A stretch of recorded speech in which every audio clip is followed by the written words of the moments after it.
Welcome back to Alliance War. It's Season 38, War 1. 4 Lokis facing Legends of something, maybe the Hidden Temple, I don't really know. And Miguel's back. He's been banned for 2 seasons, 36 and 37. But now he's whitelisted, and so I get to bring him, and I'm going to be using him a lot this season, I predict. So first up is this Dragon Man, and I need to stretch my Miguel legs. I've got 8 fights this war. 7 of them are with Spider-Man 2099, a.k.a. Miguel.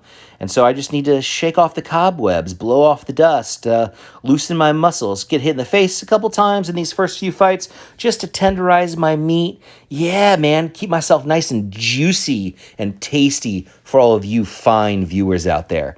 Make sure to hit like and subscribe, and we'll get you a ton of tasty Miguel fights this season. But anyway, I'll be talking about Miguel throughout this video. I never got to make YouTube videos about him back when I used him all the time in war. And so this is going to be my opportunity. Kabam screwed up. We don't have unsteady ground this season. We're going back to conduit, which means that we also have sick and tired. Miguel is a sick and tired attacker. So his kit is naturally opposed to the Dragon Man, and then with the global, he's also really effective against this Immortal Hulk. The reason being is that Miguel places a ton of debuffs. He's going to start with a Wither from the Anti-Venom synergy. He's going to place an Exhaustion from the Heavy, and then hitting into block places Ruptures. You can also put some physical vulnerabilities off the Special 1, additional Withers from the Special 2, and a Slow from the Special 3. So he's got a lot of different tools in his kit to use, but it all ends up being that in these conduit fights, like against Immortal Hulk, you are completely shutting off any of the heal, either from the node or from this defender's kit. And so it's a pretty simple fight. All you need to really do is get those debuffs on the defender, then Dex to pause those debuffs, and then just rinse and repeat. So Miguel's strategy is sort of unique in the game, and it's really effective for a lot of tough or tricky fights because all you're really trying to do is Dex and hit block, and fights go down pretty quickly. Now we've got this Weapon X, and we're going to pause for Miguel and go to CGR. If you've been a longtime fan of my channel, you know I fought a ton of Weapon X's with CGR on Path 9A, and so I'm feeling very confident about this fight on 22, but I screw up right here, and I Dex. And I don't realize it in real time in the fight. I only noticed it when I watched the fight back after recording to see why it didn't really feel like all of the other CGR Weapon X fights that I've done. The other thing is that when I throw this Special 2 right here, he goes unstoppable and blockable. That happens, right? But the AI is blocking as opposed to taking those hits to the face. So it doesn't do as much damage as I'm hoping. I don't get as much power back from my boost as I wanted to.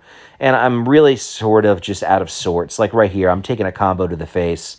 Fortunately, CGR is bleed immune, so it's not too terrible. Throw my Special 3, and this is my way of really pausing the fight and just sort of taking a breath because it has not gone the way that I'm used to, namely 17 seconds.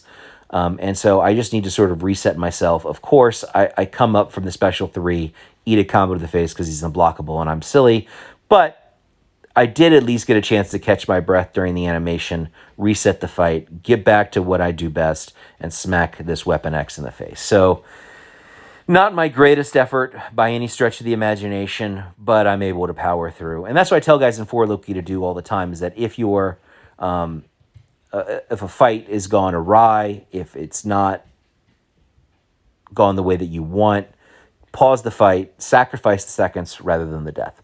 Next up on 7B, we have this Peni on the Spite node. Spite is irrelevant for Miguel because he can't gain buffs.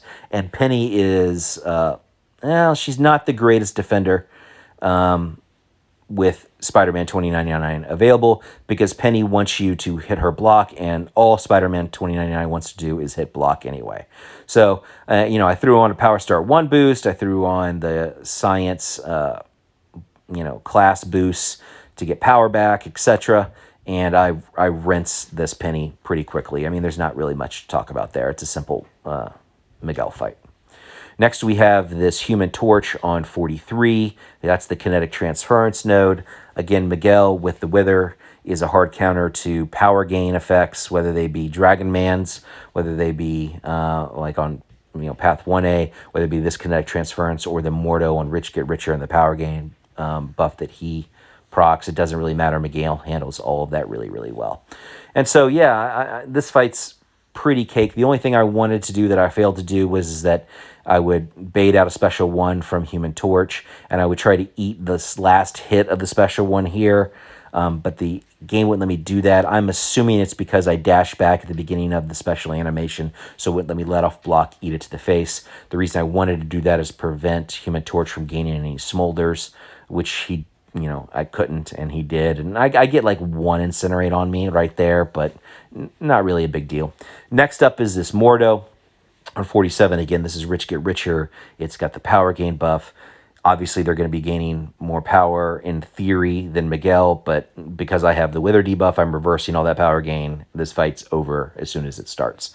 So the reason that Miguel was such a powerful war attacker back in the day was because the one part of his kit that we haven't talked about is that if a defender has a true strike or a true focus, I forget what the exact language is, whatever the boss used to have prior to Season 38, he would be gaining resistances and it would be really hard to kill him. And so lots of top tier alliances were using him to cheese bosses. So DLL changed that and removed that node from the boss. So less boss fights for Miguel this season than in past, I guess. Next up, we have Sassy here on 48. Miguel is a hard counter to Sassy because of the exhaustions off the heavy, prevent his wrath or rage charges, whatever they're called, those counters on the far right of Sassy there, from going up, which means he'll never go into wrath. So the only tricky part of this fight is either heavying or throwing a special, knocking Sassy down whenever one of his buffs expire. And other than that, it's a really, really, really cake fight. And Miguel just destroys Sassy pretty much anywhere on the map where there isn't some sort of node that prevents you from just using Miguel, like a hazard shift node or something like that.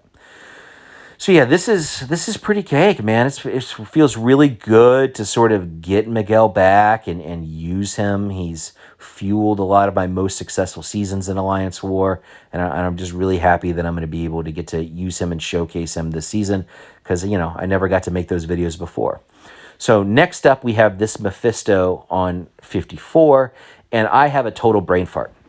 So ordinarily with Miguel, you're going to Dex in order to pause his debuffs, right? So when you start off with the Wither, you want to Dex, like right there, and you're going to pause the Wither.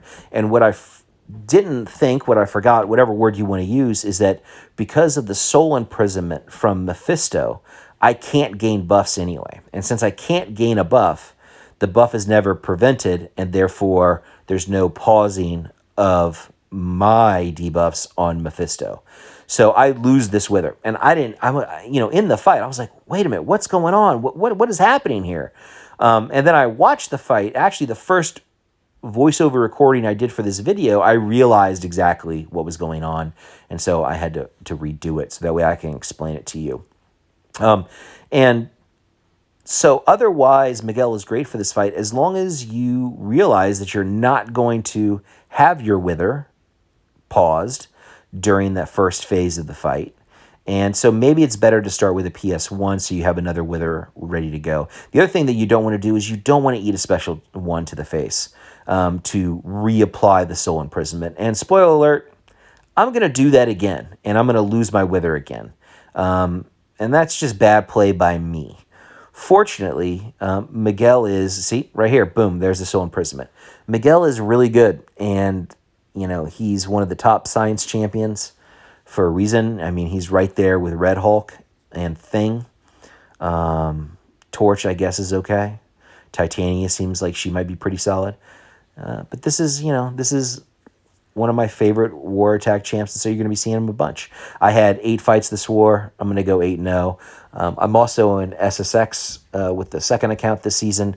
I'm not going to make any videos for SSX unless there's some interesting fight that I do that's worth showing, but I went 5-0 over there. So Clown starts off this war season 13-0, and hopefully 4 Loki gets this win, but I'll see you guys in the next life.